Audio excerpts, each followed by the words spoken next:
Hello again, this is Mrs. Bennett-Morgenstern, this time reporting from my kitchen counter where the light is a little bit better, although angles are a little tougher this time because the work that I'm going to be demonstrating is a little bit bigger than what I would normally do myself.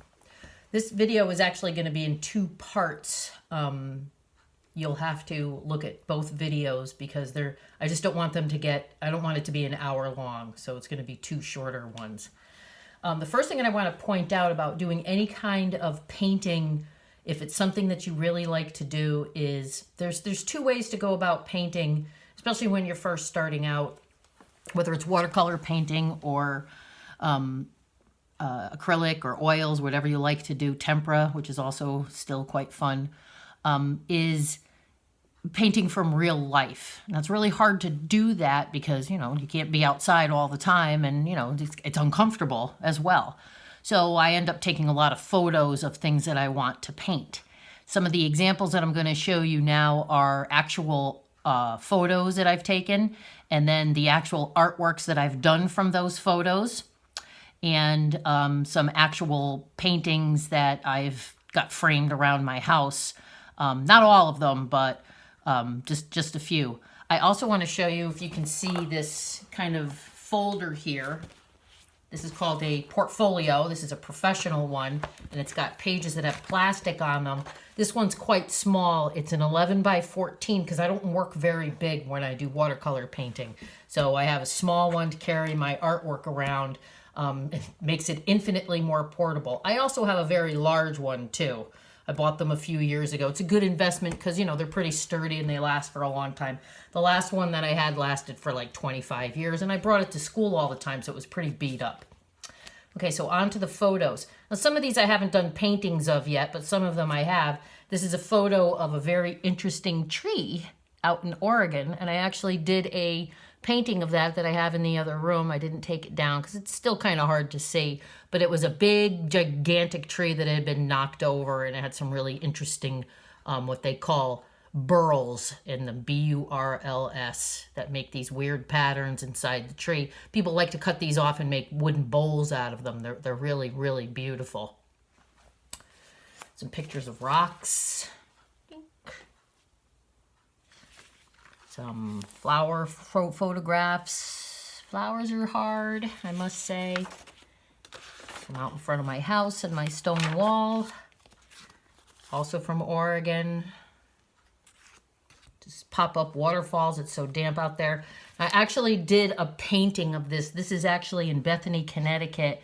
And it's just some interesting lichen and some moss on some beautiful quartz extrusion out of a rock. That's about walking distance from my house. It just took a really cool picture. And I actually do have a painting of that. The painting's is better than the photo. And these are pretty recent ones that I took, I think, last year.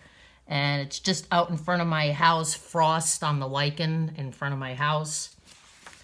They're really like microscopic weird.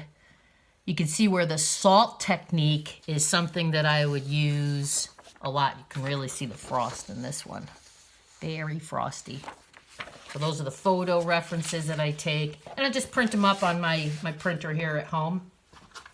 Here I have some just cool abstractions that I've done with the salt technique. This one's actually done by a student. I don't know if any of you have ever heard of the student Andrew Matos. He was quite the football player, went to URI, unfortunately got injured, couldn't play anymore, but loved art, was one of my Art 3 students, and he did this really cool salt work, and I kind of spruced it up. I love to use glitter in my artwork, and I don't know if you can see any kind of sparkling in the video here, but this actually I did last year, just playing around at school while students were working. I made this one, and I enhanced it a little bit with some glitter and some little extra work with some wet brush on dry after it all had dried off. Really cool. This is a painting from around the corner of the house. This is one of my more recent finished paintings, and this line that you see through here is actually ice on the tree. And again, I don't know if you can see, there is glitter on this. It looks a lot better in real life. It's a particular favorite spot of my son's And we were walking one day and he goes, oh, I really like this spot right here. It'd be a cool place to like have a house. And right now the land is for sale, although he's not going to be moving back here anytime soon. I'm going to put that one away. Now this is when I was just reintroducing myself into watercolor. I was kind of doing a few paintings in just black and white. This is a good example of you not having white paint. This is a hawk feather, and all of the white on here that you see, all the stripes, is the paper. So what I did is I left the paper and painted around the white. So all the little brush strokes that you see, the brown is the paint, and everything left is just the white. You have to use a very, very small brush. And I did draw the outline of the feather, but it's a just kind of like a study of a feather. And last but not least, an actual painting that I have hanging in the house, and it still has the prize on it that I won. I won an award for this at a show. And this is a lichen on a rock right in front of my house. Like, I'm looking at it right now as I look out the window of my kitchen window. Done with the salt technique. So the salt technique and rocks really go well together.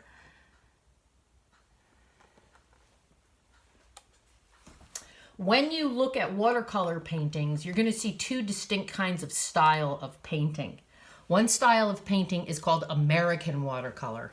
An American watercolor is characterized by loose, flowing brush strokes, lots of washes, very, very light, transparent color, and you often see the drawing underneath. Now, this is an interesting, just in the back of it first, is it's a postcard. I bought it as a postcard. It's a blank piece of watercolor paper with everything printed on the back that you need to send it in the mail.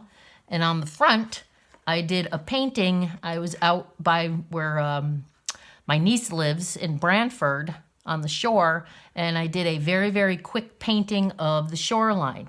Now, this is more the American watercolor style of painting.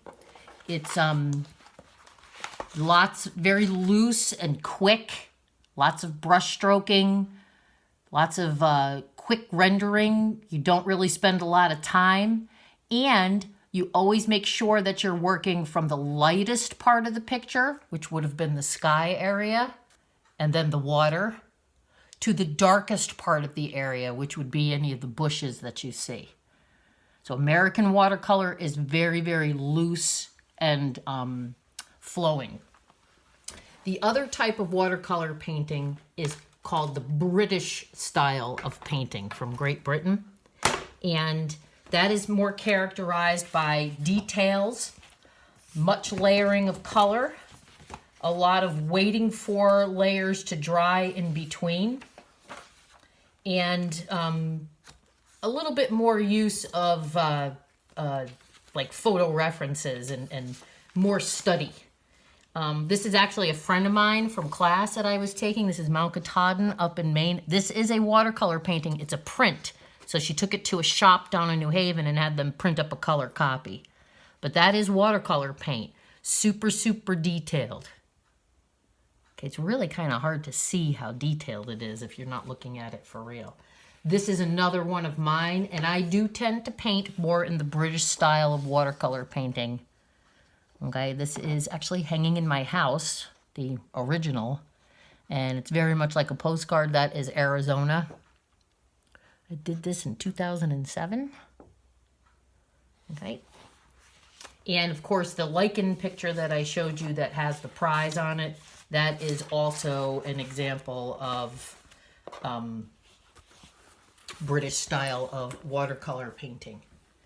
And as we move on to the next video, I just wanted to warn you that I have a painting that's already started, and I will be explaining all the techniques that I used to get it started. I couldn't spend the entire video doing it because, again, with watercolor, you have to be patient and you have to let layers dry in between. What I will say before I start it is that it is an an American style watercolor painting. And it is just out of my head. There's no photo reference I'm using.